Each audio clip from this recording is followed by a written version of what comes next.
विमल, पोलो, जोमा केसरी, हर पल मनाओ केसरी त्योहार। जिस तरीके से एनडीए लैंडस्लाइड विक्ट्री की तरफ बढ़ता हुआ दिखाई दे रहा है और दिन है दरअसल आज पोल ऑफ पोल्स का, एग्जिट पोल तमाम लोगों ने रखने शुरू कर दिए हैं। एक एग्जिट पोल और मैं आपको दिखा रही हूं और एनडीए के लिए ये वाकई ट्रिमेंडस विक्ट्री के तौर पर दिखाई दे रहा है। ये दरअसल एक और आपके सामने, पहले मैट्रिक्स का ही मैं आपके सामने पढ़ दूं। जो सबसे पहले पोल सामने आया उसमें एनडीए को मिलती है 147 से 167 सीटें। और दरअसल ये आंकड़ा इसलिए कमाल का है क्योंकि पिछली बार 125 सीटें एनडीए लेकर आया था, इस बार 147 से 167 है। 20 सीटें यहां पर दाएं बाएं हो सकती हैं। महागठबंधन 70 से 90 पर टिकता हुआ दिखाई दे रहा है। एक और मैं आपके सामने एग्जिट पोल सामने रख दूं, ये पीपल्स पल्स का एग्जिट पोल है जिसमें एनडीए यानी कि BJP, majority BJP and JDU 133 से 159, और ये भी पिछली बार के आंकड़े से ठीक ठाक ज्यादा है। महागठबंधन दिखाई दे रहा है 75 से 101 पर, यानी अगर मैं ये लार्जेस्ट नंबर भी 101 का ले लूं तो पिछले बार के मुकाबले 10 सीटों का नुकसान है महागठबंधन को।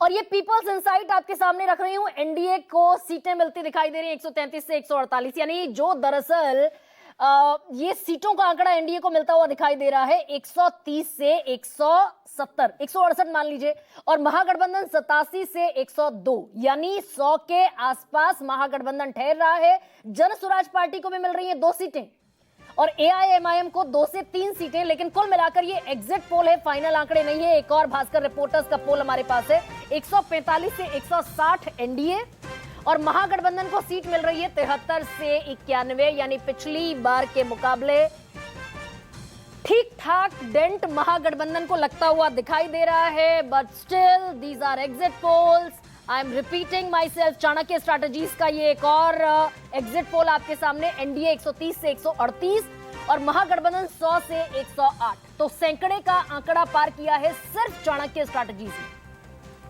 लेकिन जो बहुमत का आंकड़ा है, दर्शकों को यह भी जानना जरूरी है कि 243 सीटें हैं, बहुमत का आंकड़ा है 122 और वो 122 का आंकड़ा बहुत इजीली, बहुत सॉफ्टली, बहुत ही आसानी से एनडीए पार करता हुआ दिखाई दे रहा है। लेकिन the crux of the story is, एक और चीज अपने दर्शकों को बता दूं कि 2020 में जितने भी एग्जिट पोल हुए थे लगभग सारे गलत निकले थे। 2020 की ये बात मैं आपको कर रही हूं, कमोबेश सारे एग्जिट पोल पिछली दफा 2020 में गलत निकले थे। लेकिन जो स्पार्कलिंग पॉइंट है इस पूरे, अगर एग्जिट पोल पर हम जाते हैं, भाई डिस्कस करना पड़ेगा, एग्जिट पोल आए हैं तो एनालाइज करना पड़ेगा। मैट्रिक्स की जिसकी बात हो रही है उसमें जो सैंपल साइज है, वोटर कितने हैं बिहार में? 7 करोड़ 42 लाख, सैंपल साइज है 66,000 का, तो कहां 1 करोड़ 42 लाख वोटर और कहां सैंपल साइज 66,000। बट स्टिल अगर ये एनालाइज करें कि स्पार्कलिंग पॉइंट इस चुनाव का क्या है, तो जो Nitish Kumar absolutely gone player दिखाई दे रहे थे कि भाई पिछली बार 43 पर सिमट गए, इस बार नीतीश कुमार की सेहत और तमाम चीजें, तो वो वापसी करते हुए क्या दिखाई दे रहे हैं। मैं सबसे पहले रविंद्र आपसे अगर शुरुआत करूं, ये होता हुआ दिख रहा है, इज इट बिलीवेबल कि इतनी ट्रिमेंडस विक्ट्री, इतनी लैंडस्लाइड विक्ट्री की तरफ एनडीए बढ़ता हुआ दिखाई दे रहा है? देखिए गरिमा जी, ये लग नहीं रहा है क्योंकि ग्राउंड से जो रिपोर्ट्स आई थी उसके हिसाब से ऐसा लग नहीं रहा था कि इतना एक तरफा इलेक्शन है जिस तरह के रिपोर्ट्स हम लोग देख रहे थे। लेकिन कुछ एक बातें इसमें शायद सही होती दिख रही हो सकता हूं कि नीतीश कुमार सबसे बड़े प्लेयर के तौर पे उभरेंगे, ये बातें लगभग सब लोग कह रहे थे। भाई बीजेपी को भी मैट्रिक्स तो 75-73 सीटें दे रहा है, यानी बीजेपी को डेंट लगता हुआ दिखाई नहीं दे रहा है। लोग ये कह रहे थे कि नीतीश कुमार से लोग नाराज नहीं है, लेकिन बीजेपी से नाराज है क्योंकि नीतीश कुमार को प्रोजेक्ट नहीं किया। लेकिन ये मैट्रिक्स तो दे रहा है बाकायदा उतनी ही सीटें बीजेपी को भी जितनी पिछली बार। तो इसका मतलब तो यही हुआ कि फिर जो बातें हम लोग कह रहे थे या सुन रहे थे कि इशू बेस्ड इलेक्शन होगा, तो फिर वो इश्यूज कहां चले गए?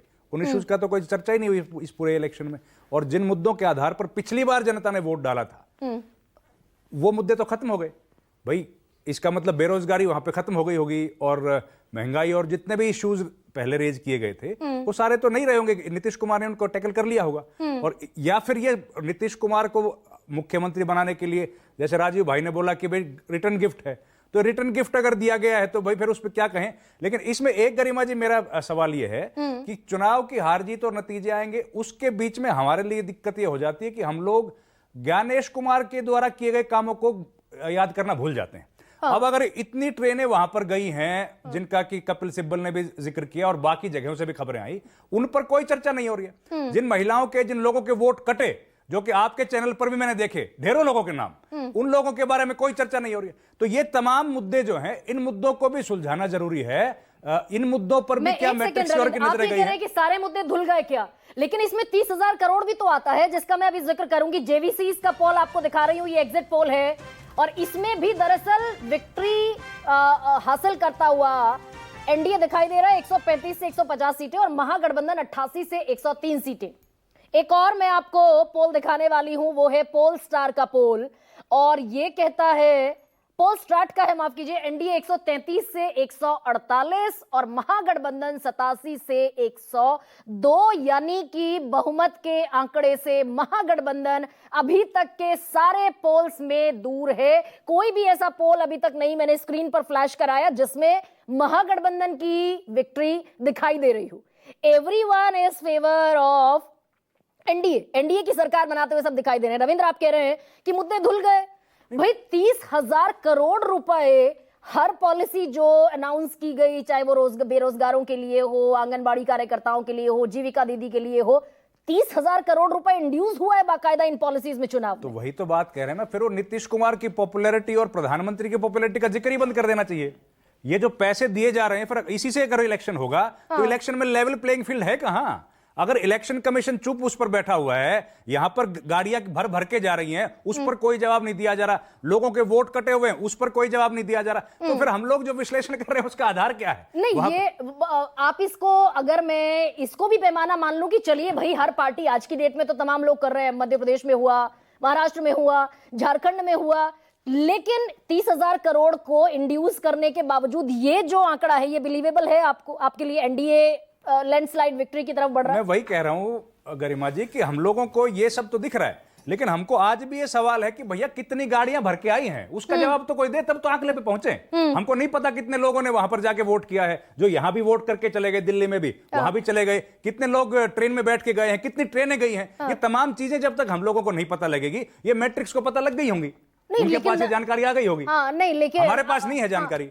मतलब देखिए, कुल मिलाकर इलेक्शन हुआ, आप कह रहे हैं कि धांधलीबाजी हुई। हाँ, इसमें एक बात ठीक है। नहीं, देखिए गरिमा जी, धांधलेबाजी तो हो गई ना भाई। अगर ट्रेन भर के कोई पॉलिटिकल पार्टी लेके जा रही तो धांधलेबाजी हो गई ना।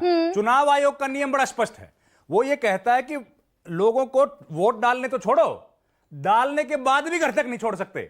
जब इतना स्पष्ट चुनाव आयोग का नियम है तो उस नियम के बाद अगर गाड़ियां भर के जा रहे हैं तो हम और आप क्या बात करेंगे उस पे कोई जवाब दिया? आप क्या? ये कह रहे हैं कि सिर्फ उन लोगों से जिन्हें फेक वोटर बता रहा है विपक्ष, सिर्फ उन लोगों के चलते 10% का ये हाइक दिखाई दे रहा है पिछली बार के मुकाबले। मैं तो कहता हूं विपक्ष को पिछली बार छोड़ दीजिए। 57%, इस बार 67%। गरिमा जी, विपक्ष कुछ मेरे लिए मैटर ही नहीं करता, ना मेरे लिए कोई सत्ता पक्ष है।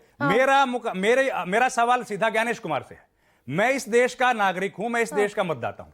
मेरे मतदाता होने का अधिकार जो है, उसकी रक्षा करने की जिम्मेदारी कांग्रेस की नहीं है, बीजेपी की नहीं है, उसकी जिम्मेदारी केवल चुनाव आयोग की है। तो चुनाव आयोग जवाब क्यों नहीं दे रहा है?